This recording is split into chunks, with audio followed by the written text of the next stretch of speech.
தேவனுடைய வசனத்தின்படி தன்னை காத்து கொள்வதனாலே. அப்போ தேவனுடைய வசனம் ஒரு வாலிபனுக்கு மாத்திரமல்ல, ஒவ்வொரு மனிதனுக்கும் தேவனுடைய வசனம் தேவை தன்னுடைய காரியங்களை காத்து கொள்வதற்கு. வாலிபன் மாத்திரமே பாவம் செய்கிறானா? இல்லை. இன்னைக்கு அநேக விதமான திருமணமானவர்கள் பாவம் செய்கிறார்கள், திருமணம் ஆகாதவர்கள் பாவம் செய்கிறார்கள், வயதானவர்கள் பாவம் செய்கிறார்கள்.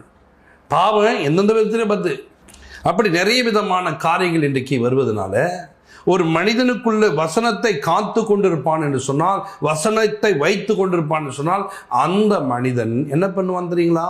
உடனே அந்த வசனத்தை வைத்து தன்னை பாதுகாத்து கொள்ள முடியும்.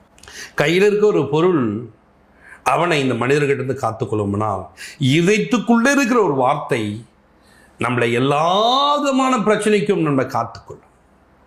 இந்த துப்பாக்கி வைத்துக்கொண்டு இந்த மனிதர்களிடத்தில் காத்து